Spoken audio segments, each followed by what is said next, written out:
Welcome to Mission Evolution Radio Show with Gwilda Wiyaka, bringing together today's leading experts to uncover ever-deepening spiritual truths and the latest scientific developments in support of the evolution of humankind.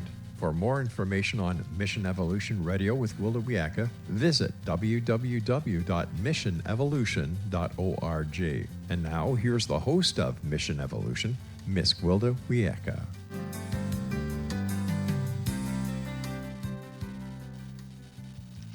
Recently, media sources, radio, TV, news, and social media, have been saturated with conflicting, misleading, and somewhat inflammatory information. Such contradictory perspectives cannot all be accurate. Who does one believe? What's happening to the media? But the biggest question? Why? Mission Evolution Radio Show is coming to you around the world on the Voice of Canada Broadcast Network, www.vocbn.ca. Joining us this hour to explore the deteriorating and misleading condition of the media is Rob McConnell. Rob is a Canadian broadcaster and broadcast visionary. He's the host of the X-Zone Radio TV show, a thought-provoking platform for guests to discuss the paranormal, conspiracy theories, alternative medicine, and more. Committed to integrity and open dialogue, Mr. McConnell is the founder of REL-MAR McConnell Media Company, a platform that offers a diverse range of content and provides unique and informative media. With years of experience as a broadcaster, Mr. McConnell brings his expertise and passion to the forefront, ensuring high-quality production and engaging programming. Rob's website, X-Zone Radio on classic1220.ca. Rob, thank you so much for joining us on Mission Evolution. Well, good afternoon, Gwilda. Nice talking to you again. Yeah, it's a pleasure. It's always a pleasure. So now, Rob, you've been in media for a long time. What trends do you see emerging that are different from times in the past? Well, when I first started, there were two cans with a piece of string around it, and we'd talk. And, there's been big changes. I was just using that as an example. We've gone from analog to digital, from AM to FM, from satellite distribution to online distribution, and the world is always changing. And with the advent of technology comes the inability to do honest, hardcore research and vetting of guests and topics, and that's where we are today. So what's causing that problem? Why can't we? Competition, dear. It's a competition for numbers. It's a competition for ratings. It's a competition to get the news out to the listeners or viewers first, even though it hasn't been properly vented. People want to get their story out there first so they can get the highest numbers first, so they can get the most revenue for their show, their network, their distribution, their syndications by being first. So reliability is crushed under the wheels of making money. Yes and no. During COVID, there was a revolutionary change within the media. You had Zoom and other online platforms that were first used for families to communicate with each other during those trying times. But then it was seen as a way for people to start their own shows or podcasts.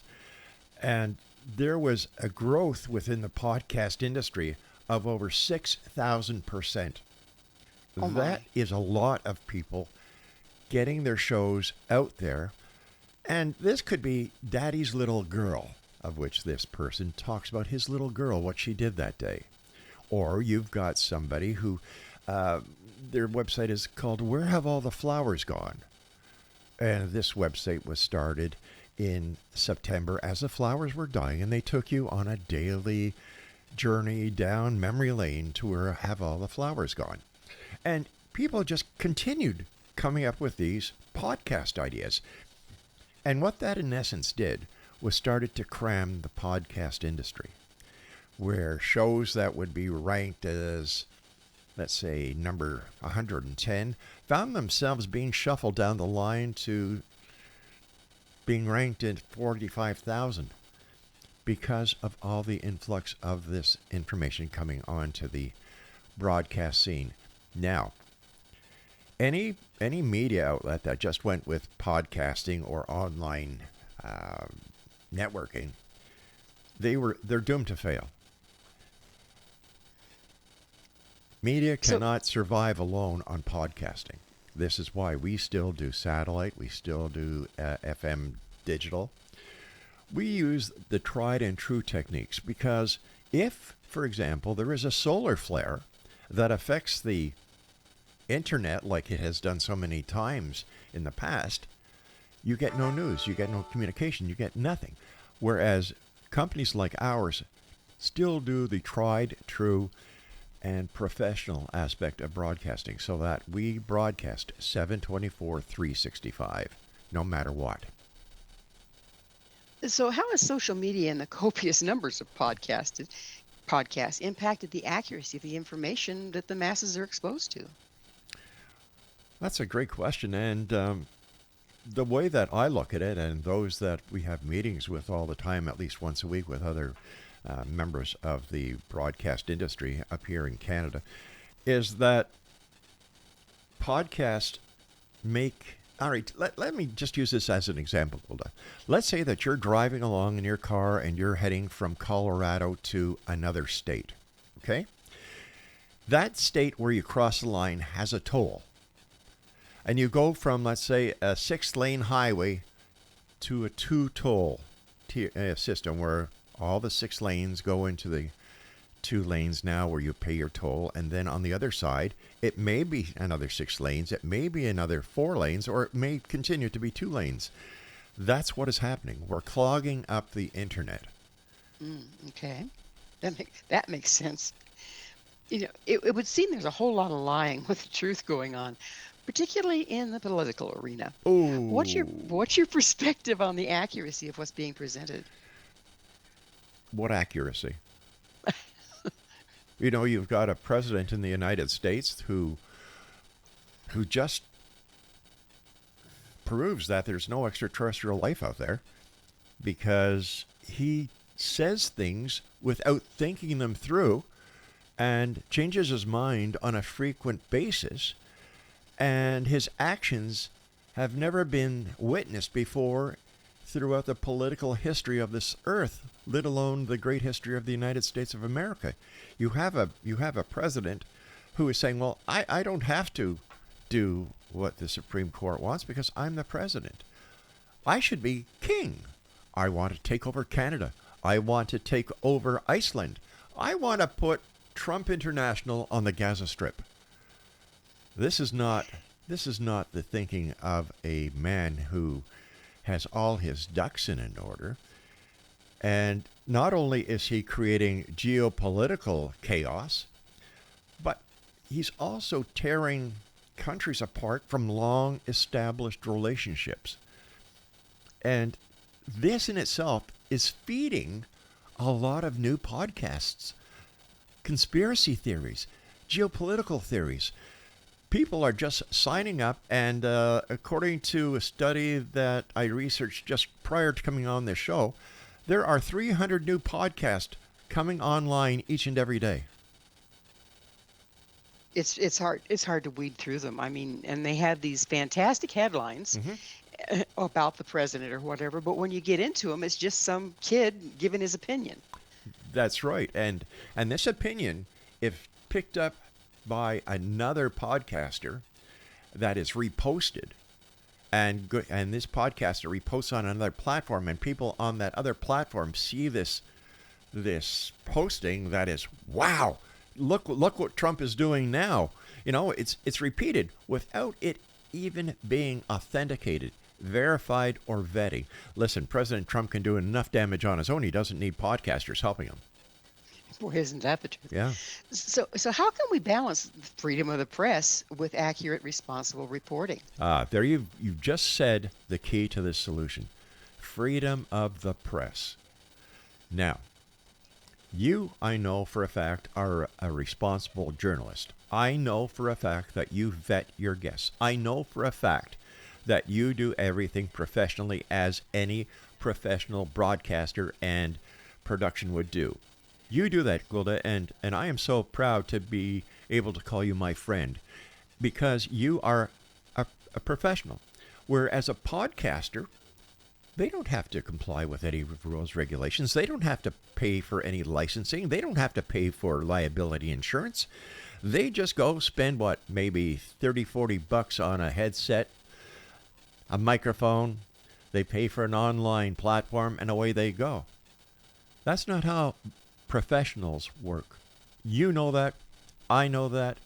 Many professional broadcasters on, let's say up here in Canada, you have the CBC, you have CTV, you've got Global, you've got Bell Media, you have REL-MAR, our parent company, who all work together to enrich the lives of our listeners by being credible broadcasters, just like you do, just like Dr. David Gruder does on his show, just like Patrick Sims does on her show.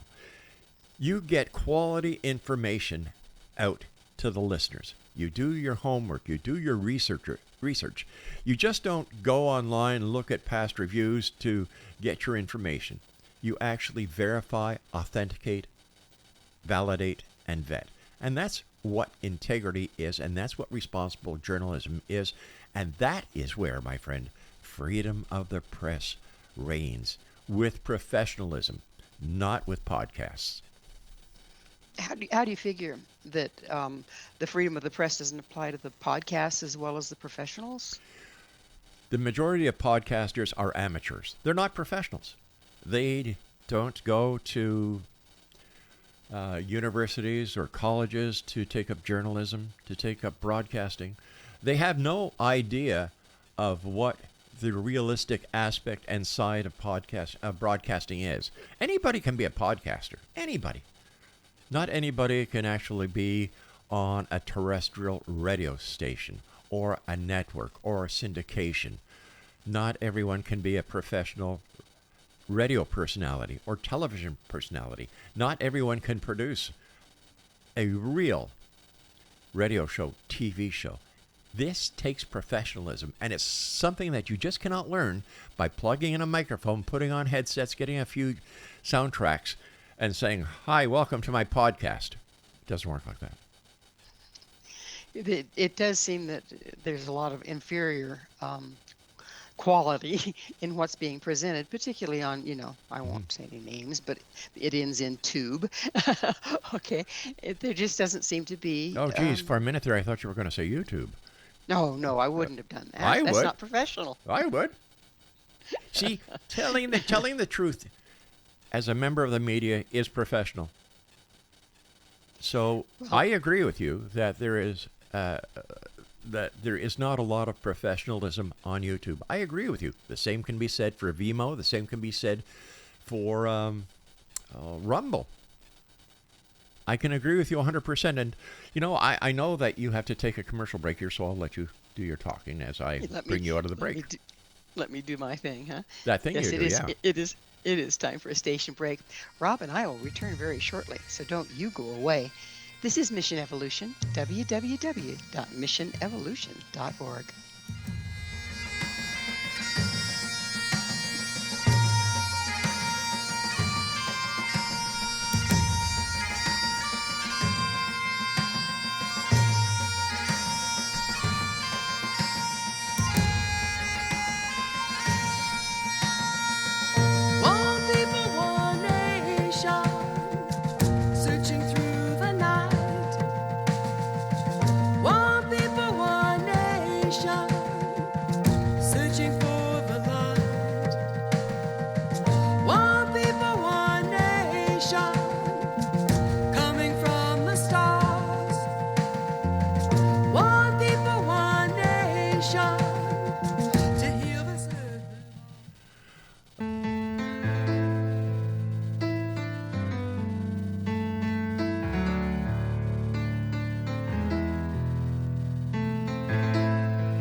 The end is come, the night has fallen.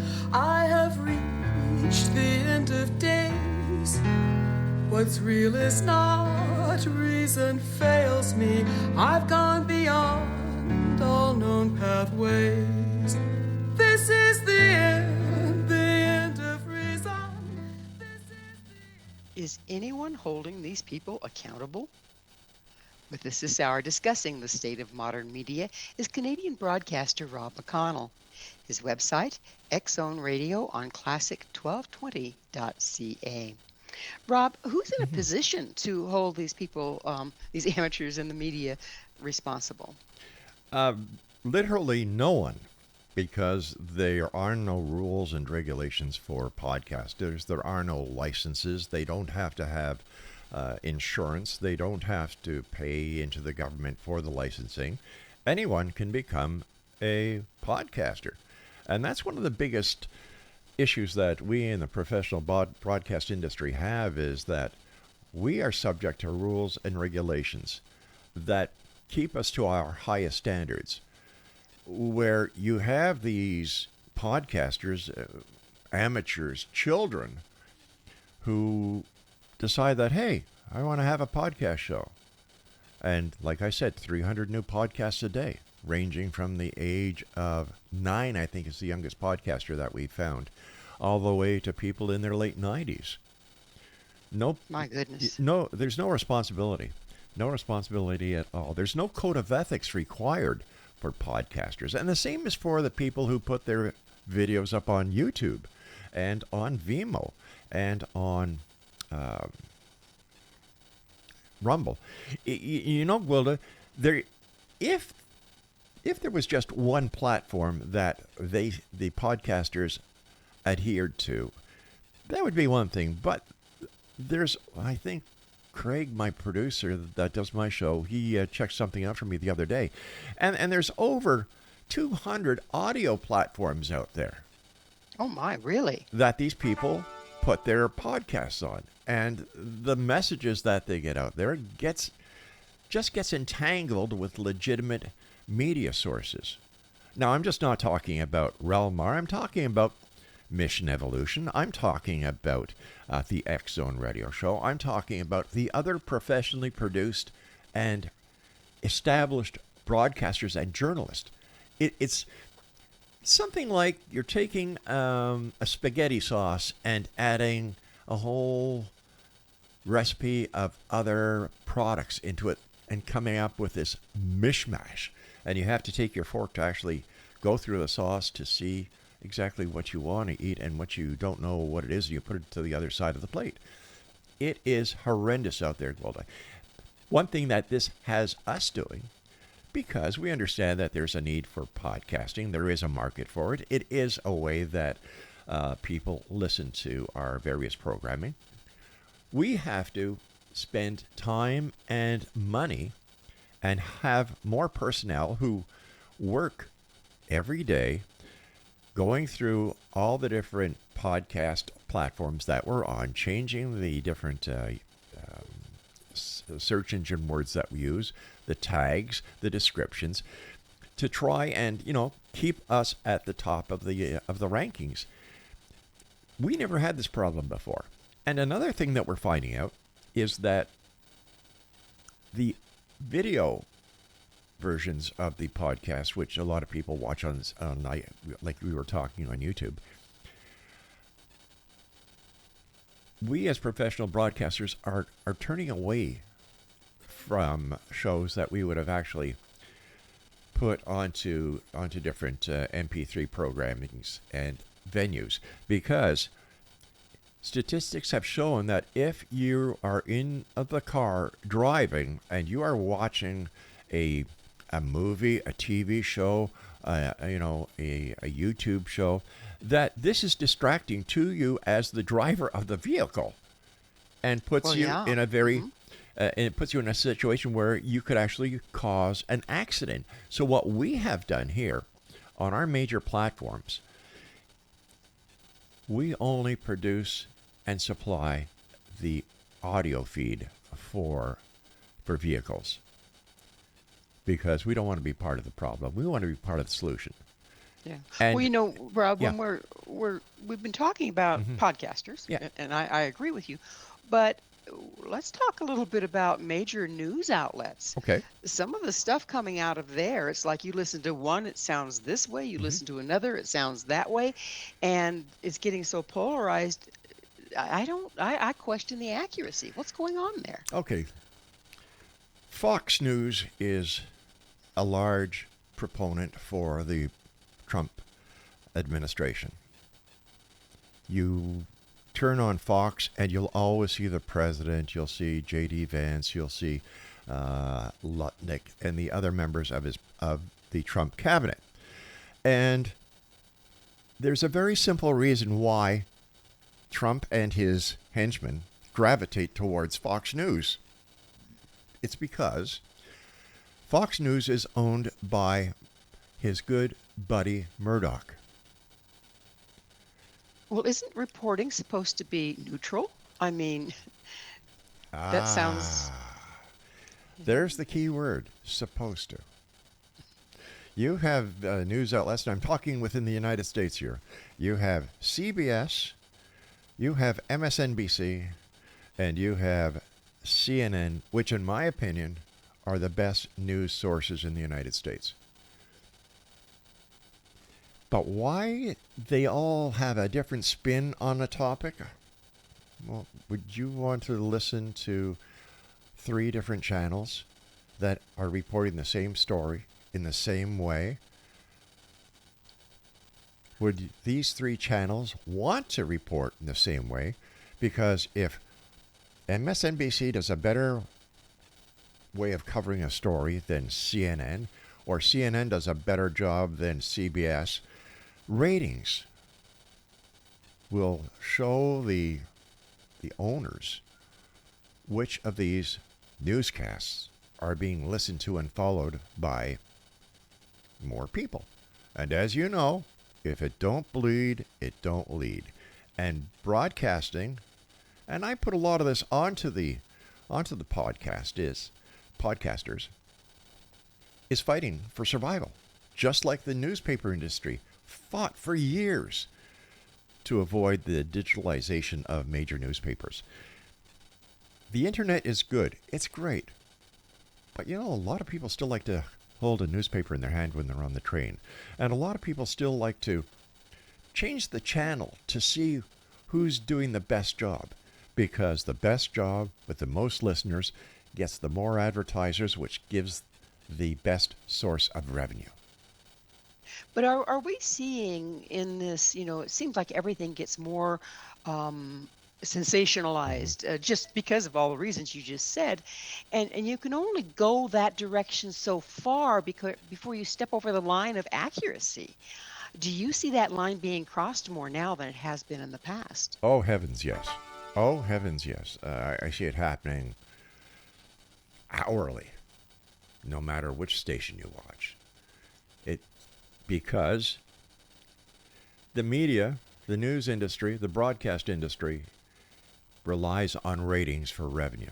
It's the simple truth of the matter, Gwilda.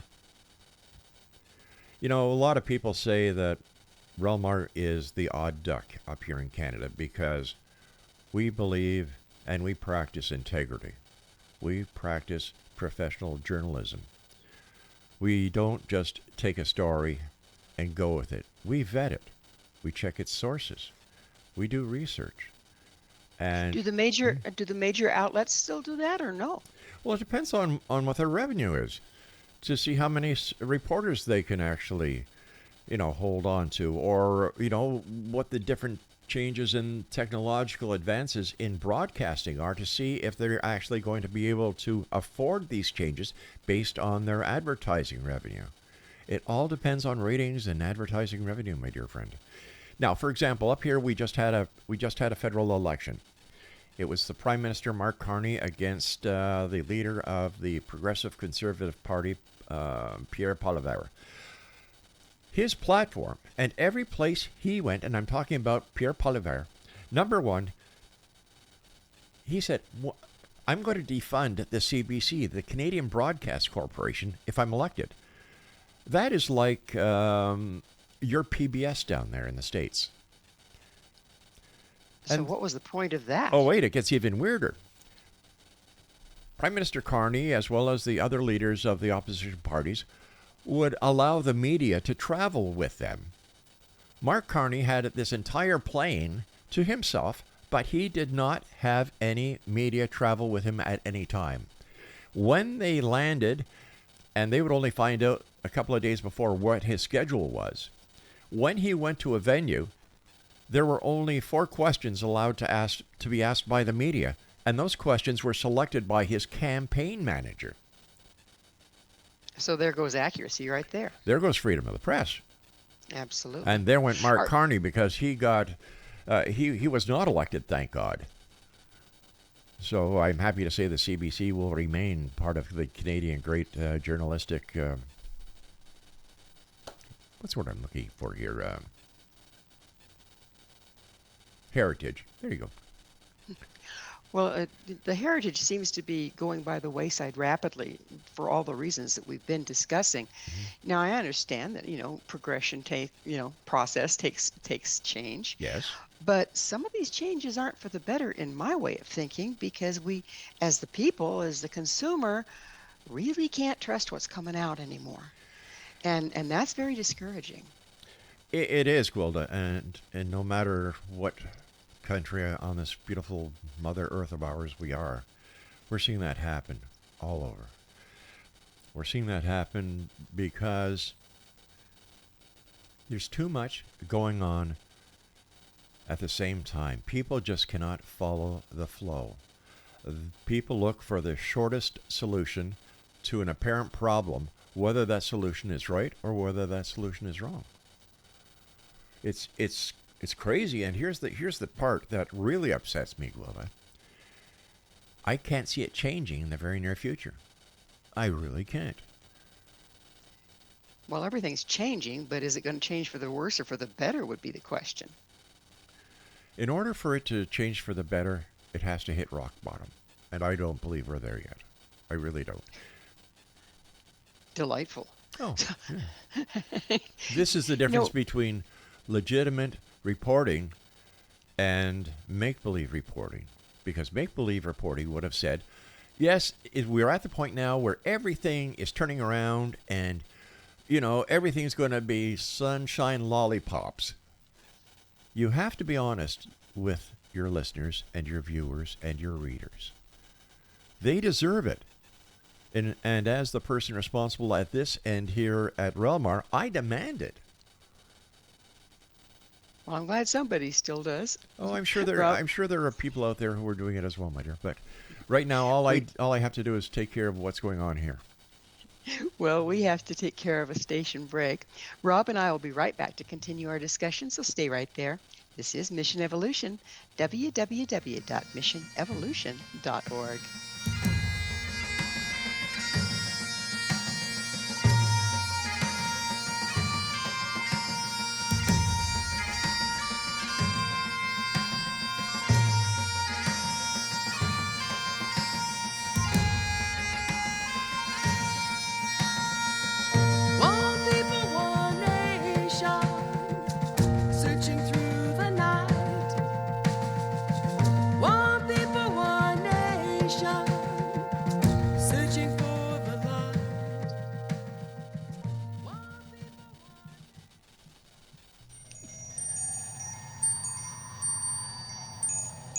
I've been broken, shattered, cast to the wind. I am scattered upon the wind. I've been broken, shattered, cast to the wind. I am scattered upon the wind. I've been broken, shattered, cast to the wind. I am scattered.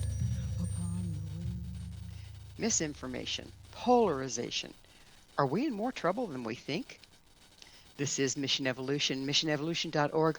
With us discussing the devastating impact of misinformation is the founder of REL-MAR McConnell Media Company, Mr. Rob McConnell.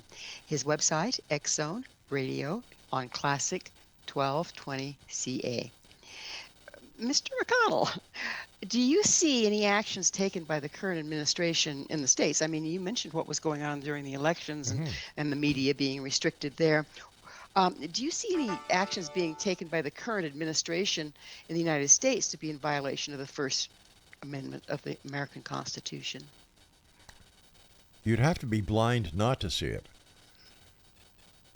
It's he is consistently, and I'm talking about President Trump, consistently violating the Constitution of the United States, whether it's freedom of the press or the way that he is taking people who have, all right, even come into the United States illegally or crossed in the border as the previous administration allowed, having his having his Homeland Security people go out, arrest them, put them on planes, and flying them out of the United States without any due process, whether it is to the super cell maximum security in El Salvador, I believe it is, or now he's flying them to Libya without due process.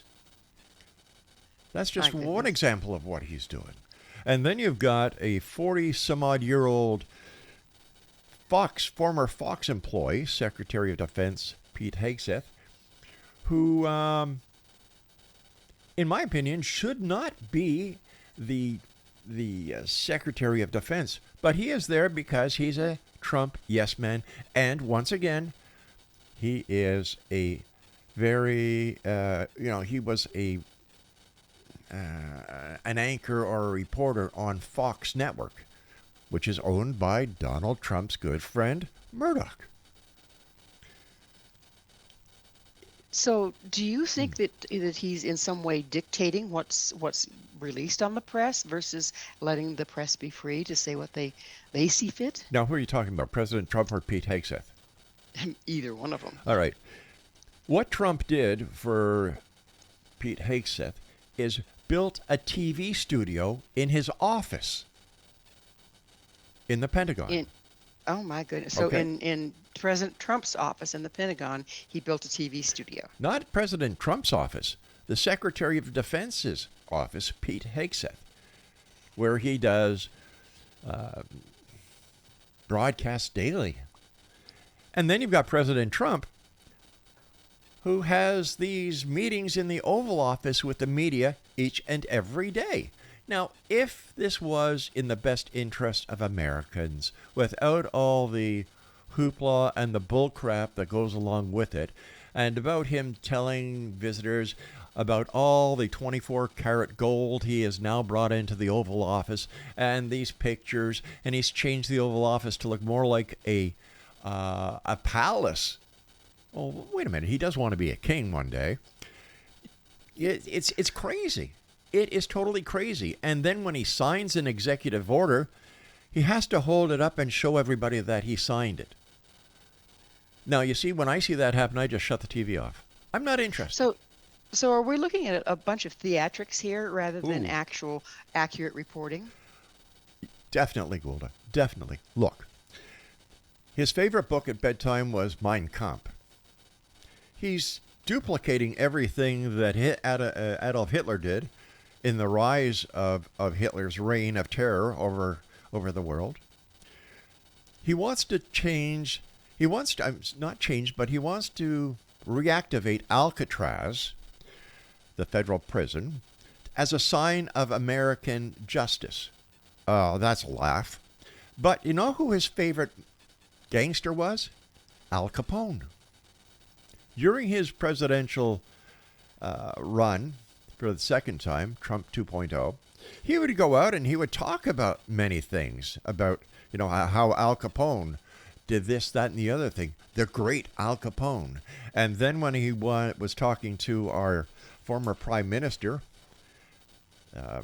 Trudeau, he would call him governor and tell Prime Minister Trudeau that he was going to take Canada as the 51st state.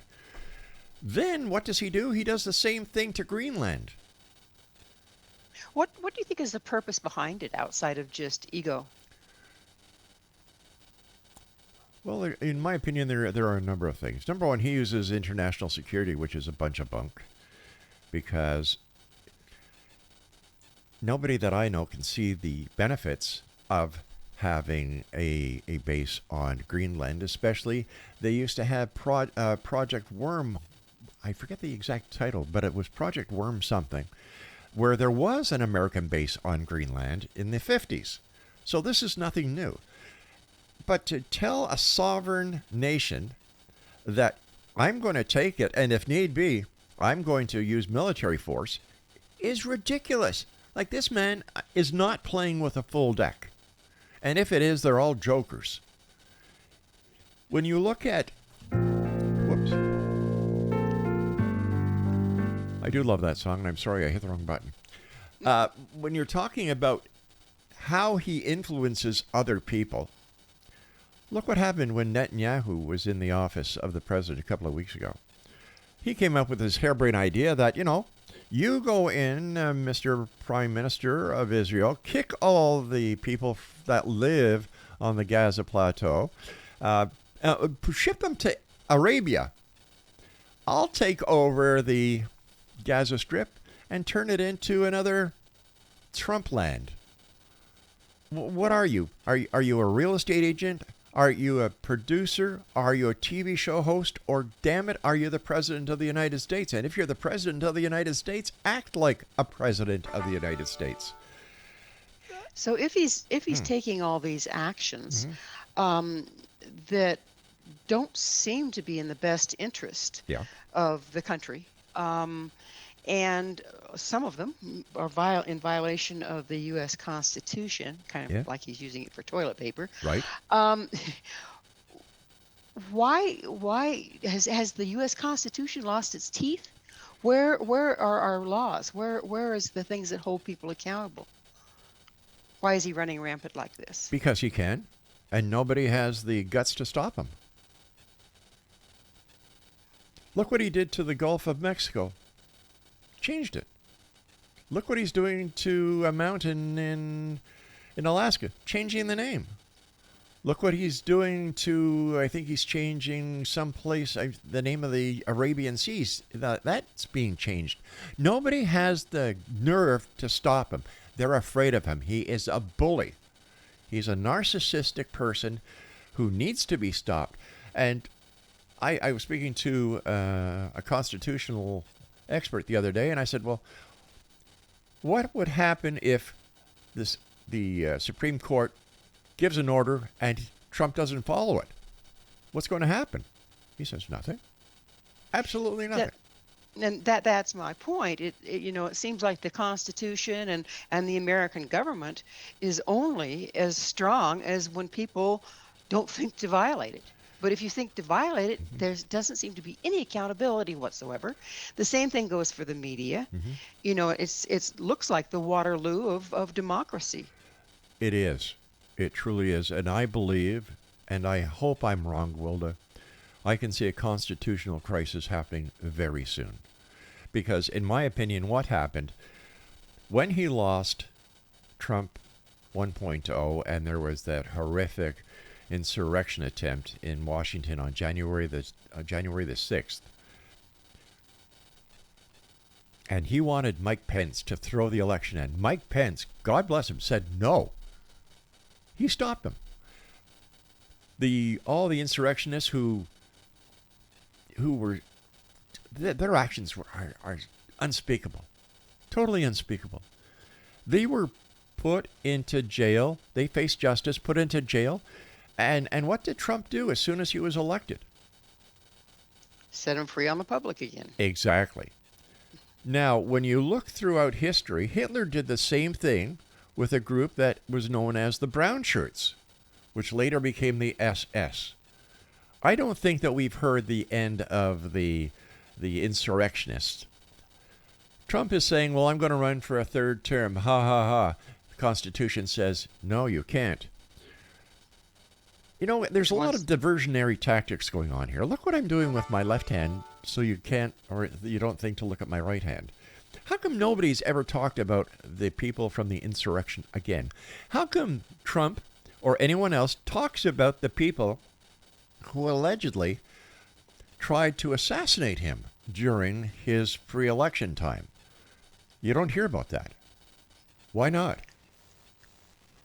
And it strikes me that a lot of I could be wrong, but where do you stand on this? Hmm. It seems like a lot of these seemingly crazy actions are exactly that. Look what this hand is doing while I'm manipulating the stock Right. market with my threats of tariffs. That was a total manipulation. Hmm. People knew minutes before Trump was going to make a decision that before the stock market rose, they bought and they all made billions of dollars. The President of the United States is responsible for one of the biggest stock frauds and stock swindles in history. And no one can hold him will hold him accountable. He's got his own person in head of the FBI. He's put in his own Secretary of Justice. He's got his own people in place, people who will never do anything except follow his orders. They want to please him because they have drank so much of the Kool-Aid that they cannot see what they're part of. And they're part And of the fall of the great United States of America. And I'm so sorry to say that. I don't say that lightly. I love people in the United States. You're in the United States. Larry Lawson, all my great friends are in the United States. And it hurts me to think that this once great country, the United States of America, is on the brink of authoritarianism because of Donald Trump. do you think he's acting alone, or is there a whole bunch of puppeteers behind him? Oh, puppeteers. Puppeteers. New World Order. Here's your proof. Yep, there you have it, right? It's a sad state of affairs, and it looks to me like polarization is tearing the country apart. We're so busy polarizing from one side to the other, we aren't seeing the truth in the middle. But you know Well, what? it's Yeah, quickly, I know that your clock is ticking down. I believe in my heart of hearts that it's not too late. That people coming together, showing their discord like they're doing in cities across the United States right now because of what is happening. I do hope and believe that liberty and justice will return to the great USA. Oh, and I'm with you there. Please stay with us as Rob and I continue to explore the state of the media and its effect on the world. This is Mission Evolution, www.missionevolution.org. One people, one nation, coming from the stars. One people, one nation, to heal this earth of ours.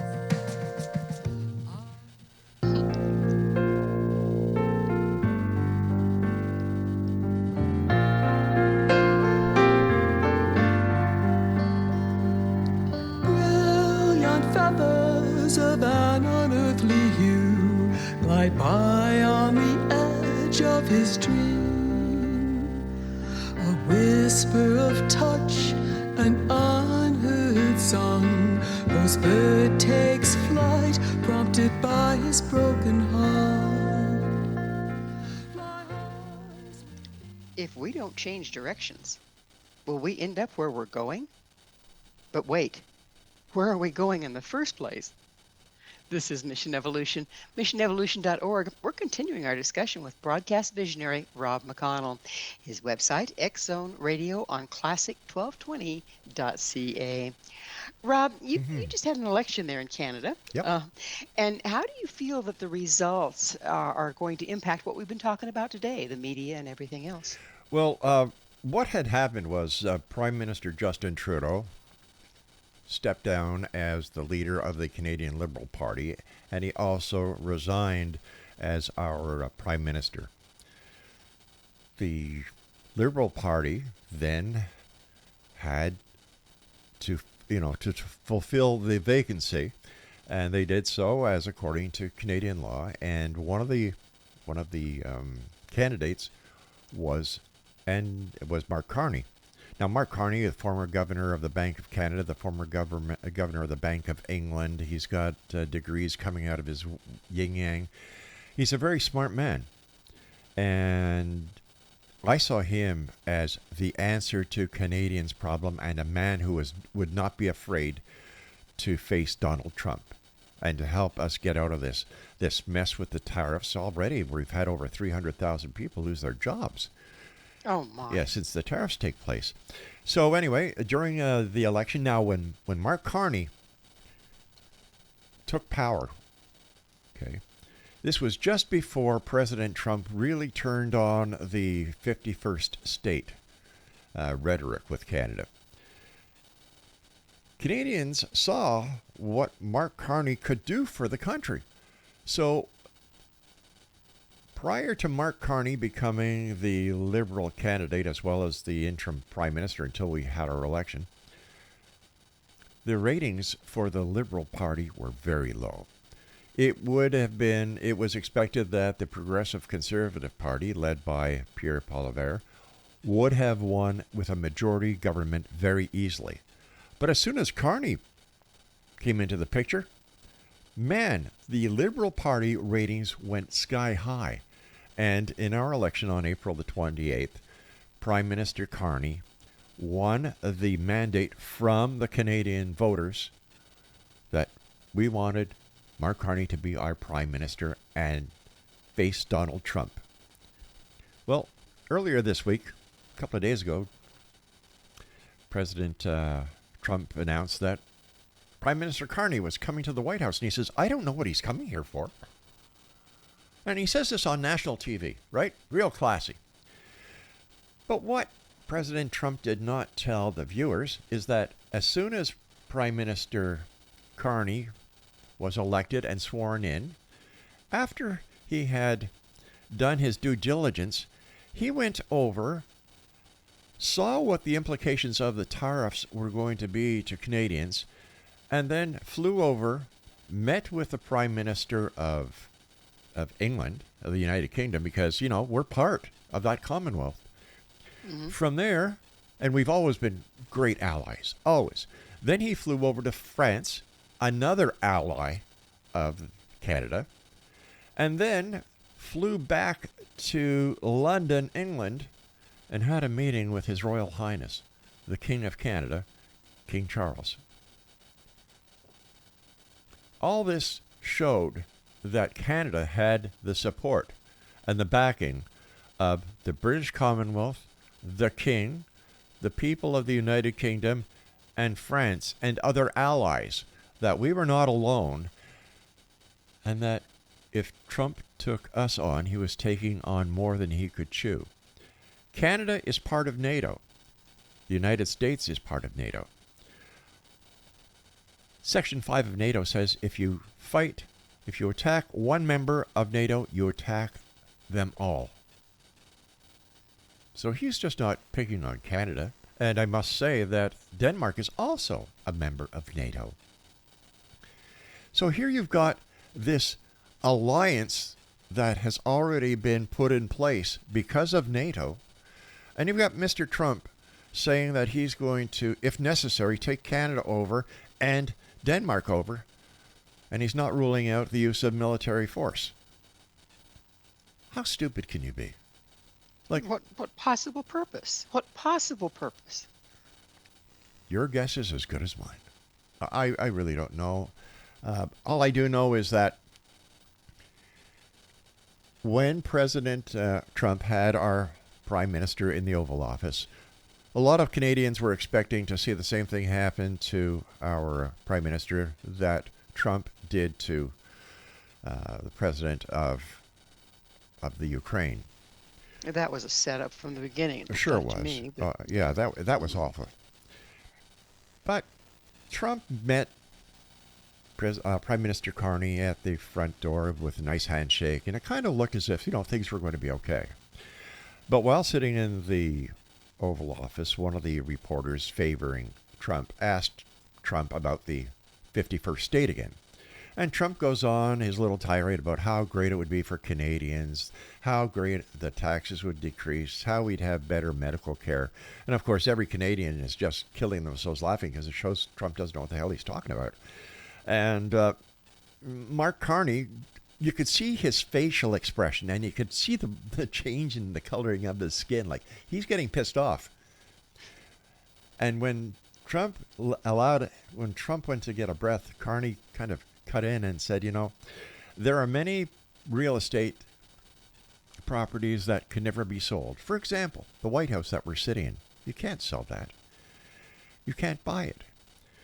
Then you've got, what else did he use? He used Buckingham Palace. It's not for sale. You can't buy it. And he said, I was given the mandate by the owners of Canada, the voters who voted me in as Prime Minister, to tell you that Canada is not for sale. It never has been. It never will. Never, never, never. And that was it. End of story. End of story, yes. But what Trump did not go on to explain is that the King of England, His Royal Majesty King Charles, is coming to Canada in a couple of weeks and give the address from the throne in Parliament in Ottawa. And anyone who knows anything about Canadian politics or global politics knows that this means the king is basically telling the United States president, don't mess with Canada. It's part of our Commonwealth, and Canada is a sovereign nation. Is this just a tempest, another one of his tempests in a teacup, trying to take the spotlight and distract, or do you think he's seriously trying to make a state out of Canada? I think he's trying to make the state of every country around the globe part of the United States. I think that he wants to be another Putin. He wants to be another, what's the name of the guy in charge of China? Anyway, another Chinese dictator. He wants to be Adolf Hitler. The man is not playing with a full deck. And the American people are starting to see this. There are rallies being conducted across the United States each and every weekend. The pagan and Wiccan membership that live within the United States are forming organizations, protests, because they're going to get targeted soon. There's no such thing as freedom of religion. My God, there's no more freedom of speech. Look what's happening to the colleges and universities that are not following his dictates and his, what he wants as a guideline, the do's and the don'ts of the different colleges. You don't give Trump what he wants. What does he do? He cuts your funding. Next, he's going after your 501c. The guy is out of control. But he's not alone in all of this. He's not. The problem being he still has supporters, quite a few of them. He's got money behind him. Mm-hmm. A lot of money. And in my opinion, that just goes to prove the old saying, Well, doesn't he have the richest man in the world behind him? He does. And that's a good point you brought up, Gwilda, and thank you, because we don't hear very much about Elon Musk anymore. He's up to something. It's always quiet before the storm. How many people has Dodge fired? He's rearranging the federal government as part of his master plan. When he wants $1 trillion for military, and if he gets his Secretary of Defense to fire the top generals and the top admirals in the Pentagon, and he wants to have a 65th birthday party featuring the military, just like they have in China and just like they have in Russia, we're looking at something here that I don't understand why people don't see the bigger picture. In my opinion, he's going for a complete takeover of the United States. Well, the bigger picture is not being represented through the press, and we have relied on the press to keep us informed. But what we're hearing from the press is very censored, as far as I can tell. Am I totally off base there? No, Gwilda, you're not. You're not off base at all. Like I was telling you as we started this great interview, of which I thank you so much for having me on your show. It's always a great pleasure working with you. Is that you have media outlets that are pro-Trump. You have media outlets that are against Trump.